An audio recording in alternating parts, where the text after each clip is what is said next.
नमस्कार।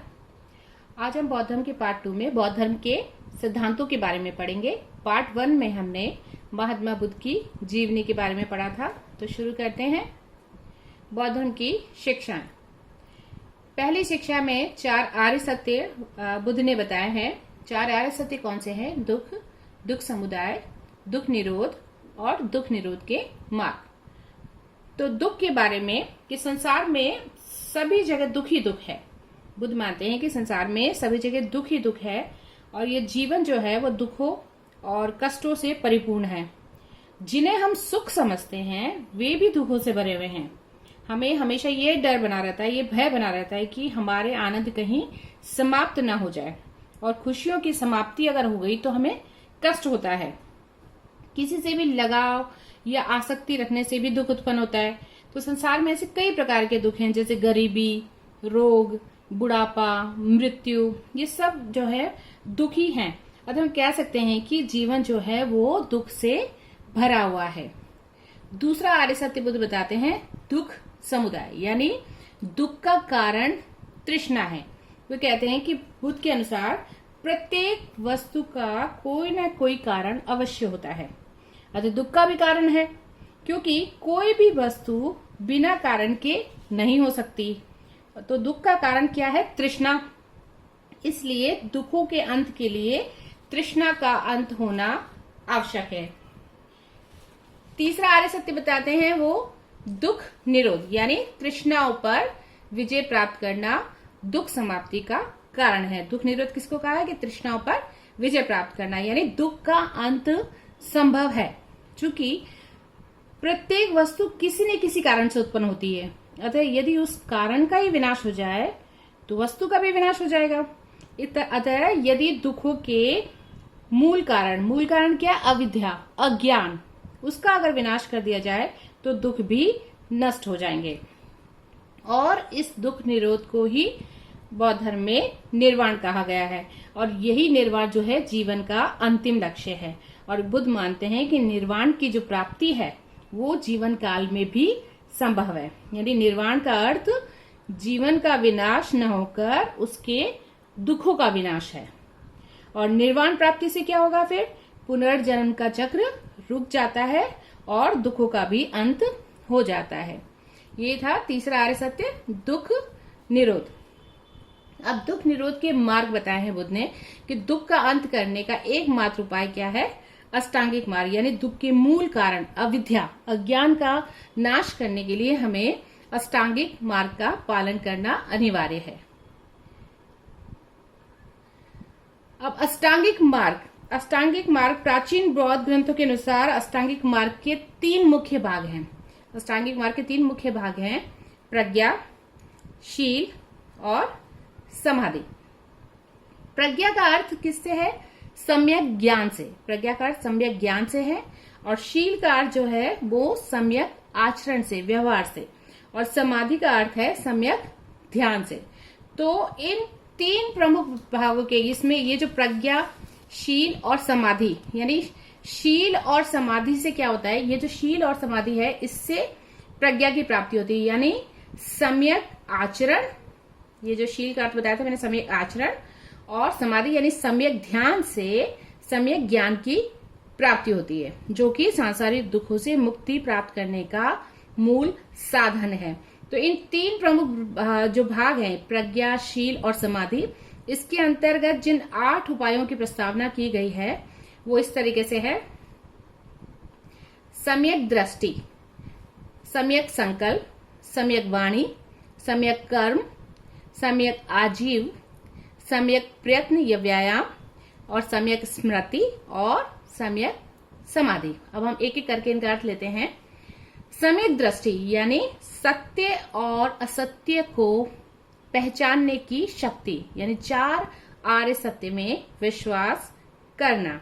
सम्यक दृष्टि का अर्थ है कि वस्तुओं के वास्तविक स्वरूप का ध्यान करना।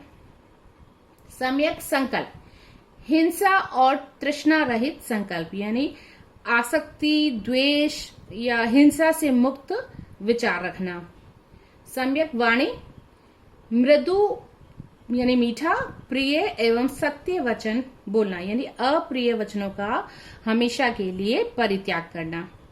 सम्यक कर्म, अच्छे और पवित्र कर्म करना और बुरे कर्मों से बचना, यानी दया, दान, सत्य और अहिंसा जैसे सत्कर्मों का अनुसरण करना। सम्यक आजीव, उचित और सदाचार पूर्ण जीवन व्यतीत करना, यानी सदाचार के नियमों के अनुकूल अपनी आजीविका चलाना। सम्यक प्रयत्न या सम्यक व्यायाम, विवेकपूर्ण व सत्कर्म के लिए निरंतर प्रयास करना, यानी नैतिक तथा मानसिक और आध्यात्मिक उन्नति के लिए लगातार प्रयास करते रहना।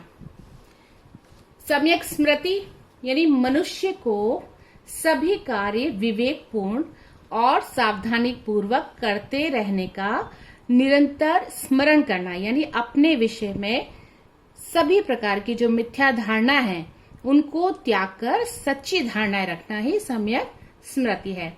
सम्यक समाधि, यानी राग और द्वेष से रहित होकर चित्त की एकाग्रता को बनाए रखना ही सम्यक समाधि है। तो इन जो अष्टांगिक मार्ग है इसमें, क्योंकि ये प्रज्ञाशील समाधि जो अष्टांगिक मार्ग के जो 3 मुख्य भाग है, ये उन्हीं के ये अंग हैं। तो प्रज्ञा के अंतर्गत हम सम्यक दृष्टि, सम्यक संकल्प और सम्यक वाणी को रख सकते हैं। शील के अंतर्गत यानी सम्यक आचरण, शील के अंतर्गत हम सम्यक कर्म और सम्यक आजीव को रख सकते हैं। और समाधि के अंतर्गत सम्यक व्यायाम यानी सम्यक प्रयत्न और सम्यक स्मृति और सम्यक समाधि को रख सकते हैं। अब आते हैं मध्यम मार्ग पे। अष्टांगिक मार्ग जो है वो विशुद्ध आचार तत्वों पर आधारित है। इसमें एक और तो शारीरिक कष्ट तथा कठोर तपस्या को उचित नहीं बताया गया, तो दूसरी ओर सांसारिक भोग विलास के जीवन को वर्जित किया गया है। अतः यह दोनों के बीच यानी मध्यम मार्ग है। जो बुद्ध का जो मध्यम मार्ग है वो अरस्तु के एक स्वर्णिम मार्ग यानी गोल्डन मीन के जैसा है। उन्होंने अतिशय आसक्ति तथा काया क्लेश दोनों का विरोध किया। उन्होंने अपने पहले उपदेश में कहा था कि भिक्षुओं को संबोधित करते हुए कहा था कि संसार में 2 अतियां हैं जिनसे धार्मिक व्यक्तियों को बचना चाहिए। पहली अति कौन सी है? पहली अति है सुख में पूरी तरह लिप्त होना, यानी ये कहा है बौद्ध धर्म में कि ये जो सुख में पूरी तरह लिप्त होना जो है, ये जो अति है वो बिल्कुल निम्न है, अयोग्य है, अनैतिक है और अवास्तविक है।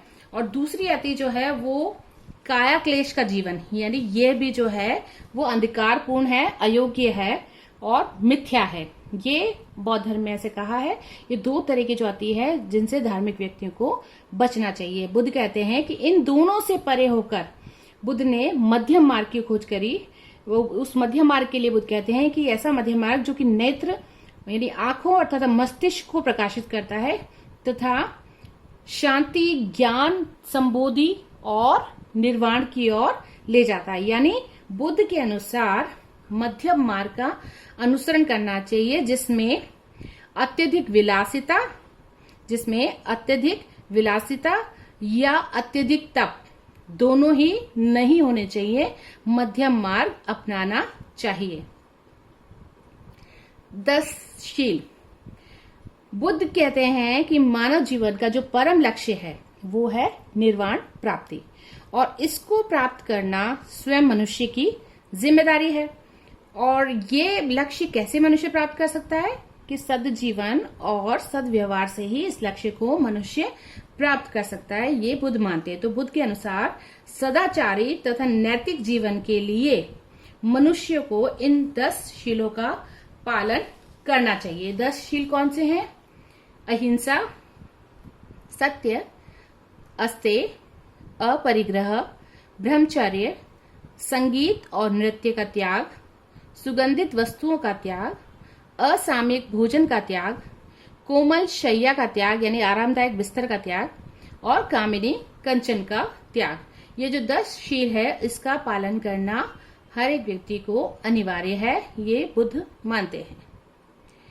आत्मा के बारे में बुद्ध के क्या विचार है? तो बुद्ध ने न तो ये कहा कि आत्मा है और न ही ये कहा कि आत्मा नहीं है, क्योंकि बुद्ध ये मानते हैं कि यदि आत्मा है तो मनुष्य को अपने से आसक्ति हो जाती है, तथा आसक्ति ही यानी लगाव ही दुख का मूल कारण है। और यदि वे ये कहते हैं कि आत्मा नहीं है, तो एक व्यक्ति को यह सोचकर कि मृत्यु के बाद उसका कुछ भी शेष नहीं रहेगा, तो उसे इस चीज की घोर मानसिक वेदना पहुंचती, उसे बहुत दुख होता।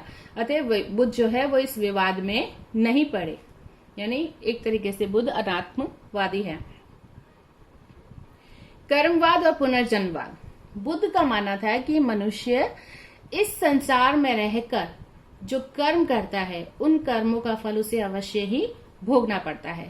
सो कर्मों का फल भोगने के लिए मनुष्य का पुनर्जन्म होता है। चूंकि बुद्ध अनात्मवादी हैं, अतः उनके मत में वो कहते हैं कि पुनर्जन्म जो होता है वो आत्मा का नहीं होता, अपितु अहंकार यानी चरित्र का होता है, अहंकार का होता है। और जिस मनुष्य की तृष्णा समाप्त हो जाती है तो उसका अहंकार भी नष्ट हो जाता है और वह जन्म मरण के चक्र से मुक्ति पा लेता है, छुटकारा पा लेता है।